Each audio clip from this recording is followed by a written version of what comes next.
नमस्कार दोस्तों, स्वागत है आपका आपके अपने यूट्यूब चैनल आर के सिविल इंजीनियरिंग पे। दोस्तों, मेरा नाम है मनीष और मैं आज आपके लिए लेके आया हूँ 17 मई 2025 के टॉप 6 करंट अफेयर एमसीक्यू और प्लस उससे related static GK.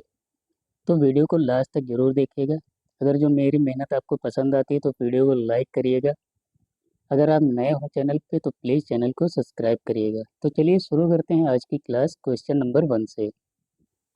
Question number 1 है दोस्तों, जगत गुरु रामभद्राचार्य को किस भाषा के साहित्य में उनके योगदान के लिए 58वें ज्ञानपीठ पुरस्कार से सम्मानित किया गया? तो दोस्तों, इनको संस्कृत भाषा के लिए 98वें ज्ञानपीठ पुरस्कार से सम्मानित किया गया है। आइए दोस्तों, जानते हैं 58वां ज्ञानपीठ पुरस्कार के बारे में कुछ महत्वपूर्ण तथ्य। तो दोस्तों, 58वां ज्ञानपीठ पुरस्कार वर्ष 2023 यह दोस्तों 2023 का ज्ञानपीठ पुरस्कार है जो 2025 में प्रदान किया गया है के लिए दो प्रतिष्ठित साहित्यकारों, जिसमें दोस्तों संस्कृत विद्वान जगत गुरु रामभद्राचार्य जी और प्रसिद्ध कवि गीतकार गुलजार को प्रदान किया गया है।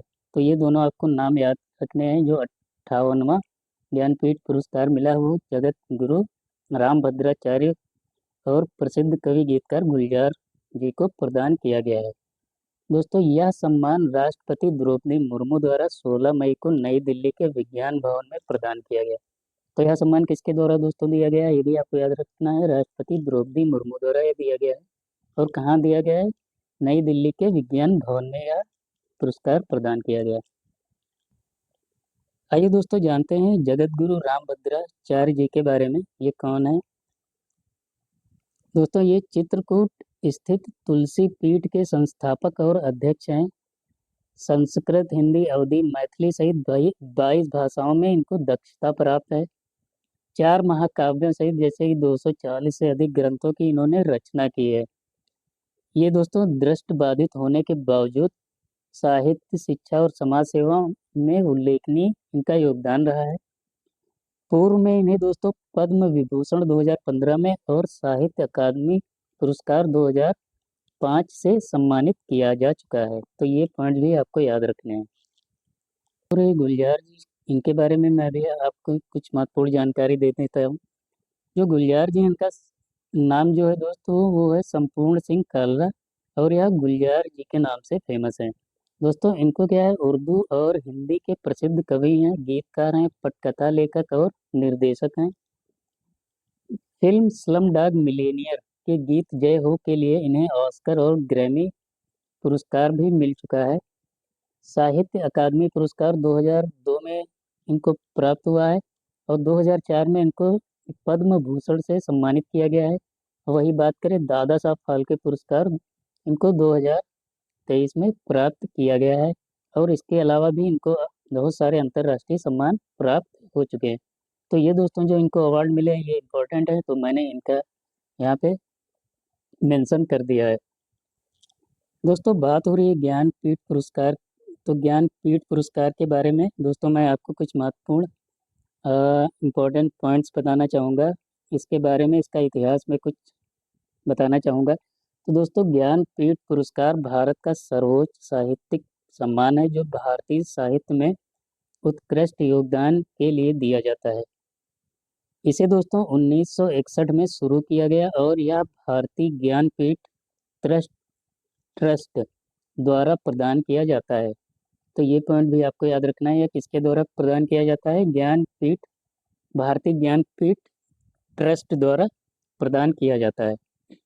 पुरस्कार भारतीय संविधान की 8वीं अनुसूची में शामिल किसी भी भाषा में रचनात्मक लेखन के लिए दिया जाता है। तो यह पुरस्कार दोस्तों जो है संविधान की 8वीं अनुसूची में शामिल किसी भी भाषा में रचनात्मक लेखन के लिए दिया जाता है। इसमें दोस्तों 11 लाख रुपए पुरस्कार राशि दी जाती है और इसमें प्रशस्ति पत्र और वाद्य यानी कि सरस्वती माँ की कांस्य की प्रतिमा दी जाती है। दोस्तों, पहला पुरस्कार जो है 1965 में मलयालम लेखक जी शंकर कुरूप को उनके काव्य संग्रह ओटक कुंझल के लिए मिला था दोस्तों। और दोस्तों बात करें तो 57वां ज्ञानपीठ पुरस्कार 2001 में कोंकणी साहित्यकार दामोदर मौजो को प्रदान किया गया था। तो दोस्तों जो आपको ये भी याद रखना है कि 57 जो ज्ञानपीठ पुरस्कार है वो 2001 में दिया गया था, और यह किसको दिया गया था? दामोदर मौजो को। तो ये भी आपको पॉइंट्स कुछ है, ये भी आपको याद रखना है। नेक्स्ट क्वेश्चन है दोस्तों, क्वेश्चन नंबर 2। राष्ट्रपति ने राष्ट्रीय कानून सेवा प्राधिकरण यानी कि NALSA का कार्यकारी अध्यक्ष मई 2025 में किसे नियुक्त किया है? तो दोस्तों इसका राइट आंसर हो जाएगा जस्टिस सूर्यकांत को जो है NALSA का कार्यकारी अध्यक्ष नियुक्त किया गया है। आइए इससे रिलेटेड मैं कुछ आपको पॉइंट्स बता दूं। तो हाल ही में भारत के राष्ट्रपति श्रीमती द्रौपदी मुर्मू ने सुप्रीम कोर्ट के न्यायाधीश न्यायमूर्ति सूर्य न्यायमूर्ति सूर्यकांत को राष्ट्रीय कानूनी सेवा प्राधिकरण यानी कि NALSA का नया कार्यकारी अध्यक्ष नियुक्त किया। उन्होंने जस्टिस BR गवई का स्थान लिया है। तो दोस्तों जो जस्टिस BR गवई है ये अब भारत के 52वें वो बन गए हैं, CJI chief justice of India बन गए हैं। तो इन्होंने इन्हीं का स्थान लिया है, ठीक है। तो ये पॉइंट्स भी आपको याद रखना है। आइए जानते हैं दोस्तों NALSA के बारे में, ये क्या है। इसका दोस्तों फुल फॉर्म है नेशनल लीगल सर्विस अथॉरिटी। और NALSA का गठन समाज के कमजोर वर्गों को मुफ्त कानूनी सेवाएं प्रदान करने के लिए कानूनी सेवा प्राधिकरण अधिनियम 1987 के तहत किया गया है। इसका दोस्तों उद्देश्य है विवादों के सौहार्दपूर्ण समाधान के लिए अदालतों का आयोजन करना। और दोस्तों जो ये है नेशनल लीगल सर्विस अथॉरिटी का नेतृत्व जो है वो भारत के मुख्य न्यायाधीश करते हैं। नेक्स्ट क्वेश्चन है दोस्तों, क्वेश्चन नंबर 3। क्वेश्चन नंबर 3 क्या है हमारा? मई 2025 में कनाडा के विदेश मंत्री के रूप में किसे नियुक्त किया गया है? तो दोस्तों अभी मई 2025 में कनाडा के जो नए विदेश मंत्री बनी है वो है अनीता आनंद, ठीक है। ये नाम आपको याद रखना है, वेरी वेरी इंपॉर्टेंट क्वेश्चन है, वेरी वेरी इंपॉर्टेंट क्वेश्चन है। तो कनाडा के जो नए विदेश मंत्री बनी है वो बनी है अनीता आनंद। ये दोस्तों अनीता आनंद, इनकी फोटो आप देख सकते हैं। आइए दोस्तों जानते हैं इससे रिलेटेड कुछ महत्वपूर्ण तथ्य। मैं आपको कुछ बता देता हूँ। कनाडा के प्रधानमंत्री जो मार्क कार्नो ने अपने नई मंत्रिमंडल की घोषणा की है। तो जो कनाडा के प्रधानमंत्री हैं मार्क कार्नो, तो इन्होंने अपने नए मंत्रिमंडल की घोषणा की है जिसमें अनीता आनंद को विदेश मंत्री नियुक्त किया है, ठीक है। अनीता आनंद ने मेलानी जोलो का स्थान लिया जो अब उद्योग मंत्री हैं। तो ये भी पॉइंट आपको याद रखना है कि जो अनीता आनंद ने मेलानी जोलो का स्थान लिया है, और मेलानी जोलो जो है इस समय उद्योग मंत्री बन गए हैं कनाडा के। अनीता आनंद जो है दोस्तों भारतीय मूल की कनाडाई नागरिक हैं और आकविल ईस्ट से सांसद हैं, ठीक। ये पॉइंट भी आपको याद रखना है। दोस्तों बात हो रही है कनाडा की, तो आइए कनाडा के बारे में मैं कुछ आपको स्टैटिक जीके बता देता हूँ। कनाडा की दोस्तों जो राजधानी है वो है ओटावा, और यहाँ की जो मुद्रा है वो है कनाडाई डॉलर। और यहाँ का जो कुल क्षेत्रफल है वो है 99,84,670 वर्ग किलोमीटर। और दोस्तों यह विश्व का दूसरा सबसे बड़ा देश है रूस के बाद। रूस पहले नंबर पे है क्षेत्रफल की दृष्टि से सबसे बड़ा देश, उसके बाद में कनाडा जो आता है ये दूसरा है, विश्व का दूसरा सबसे बड़ा देश है। यहाँ की दोस्तों जो आधिकारिक भाषा है वो है अंग्रेजी और फ्रेंच है। और यहाँ के जो वर्तमान प्रधानमंत्री है वो मार्क कार्नो है। और यहाँ का जो राष्ट्रीय खेल है वो है आइस हॉकी। और ये किस महाद्वीप में है? तो ये उत्तरी महाद्वीप, उत्तरी अमेरिका यानी कि नॉर्थ अमेरिका महाद्वीप में स्थित है। नेक्स्ट क्वेश्चन है दोस्तों, क्वेश्चन नंबर 4। अप्रैल 2025 के लिए ICC पुरुष प्लेयर ऑफ द मंथ किसे चुना गया? तो दोस्तों अप्रैल 2025 के लिए ICC पुरुष प्लेयर ऑफ द मंथ जो है वो मेहदी हसन मिराज को चुना गया है। और ये बांग्लादेश के खिलाड़ी हैं, ठीक है। ये बांग्लादेश के खिलाड़ी हैं, इनको अप्रैल मंथ का प्लेयर ऑफ द मंथ चुना गया है। आइए दोस्तों इससे रिलेटेड मैं कुछ आपको इम्पोर्टेंट पॉइंट्स बता देता हूँ। मेहंदी हसन मिराज को अप्रैल 2025 के लिए आईसीसी पुरुष प्लेयर ऑफ द मंथ चुना गया। उन्होंने यह सम्मान जिम्बाब्वे के खिलाफ टेस्ट सीरीज में शानदार प्रदर्शन के लिए जीता है। मेहदी हसन यह पुरस्कार पाने वाले तीसरे बांग्लादेशी क्रिकेटर बन गए हैं। ठीक है। इससे पहले दोस्तों जो मुशफिकर रहीम और साकिब अल हसन यह पुरस्कार जीत चुके हैं। बात करें दोस्तों महिला वर्ग में, तो महिला वर्ग में यह सम्मान कैथरीन ब्राइस यानी कि स्कॉटलैंड की एक कप्तान है को मिला है। उन्होंने वर्ल्ड कप 2025 क्वालिफायर में 73.25 की औसत से 293 रन बनाए हैं, इसलिए इनको यह अवार्ड मिला है। आइए दोस्तों जानते हैं ICC player of the month 2025 में कौन कौन से देश के, और अप्रैल से लेके अभी जनवरी से लेके अप्रैल तक मैं ये सारे इसमें प्लेयर ऑफ द मंथ बताने वाला हूँ। तो दोस्तों यहाँ पे ये मंथ, यहाँ पे पुरुष वर्ग है और यहाँ पे महिला वर्ग है। तो अप्रैल 2025 में अभी तो मैंने आपको बता दिया कि जो मेहदी हसन मिराज है बांग्लादेश के हैं, इनको मिला है ICC player of the month. और महिला वर्ग में कैथरीन ब्राइस स्कॉटलैंड की हैं, इनको मिला है। बात करें दोस्तों मार्च की, मार्च 2025 में किसे मिला है यार, तो श्रेयस अय्यर ये भारत के हैं दोस्तों, और जॉर्जिया वॉल ये ऑस्ट्रेलिया की हैं, इनको मिला है मार्च 2025 में प्लेयर ऑफ द मंथ। बात करें दोस्तों फरवरी 2025 में, तो फरवरी 2025 में शुभमन गिल ये भी दोस्तों भारत के हैं, इनको मिला है प्लेयर ऑफ द मंथ। और अलाना किंग ये ऑस्ट्रेलिया की हैं, इनको मिला है फरवरी मंथ का प्लेयर ऑफ द मंथ।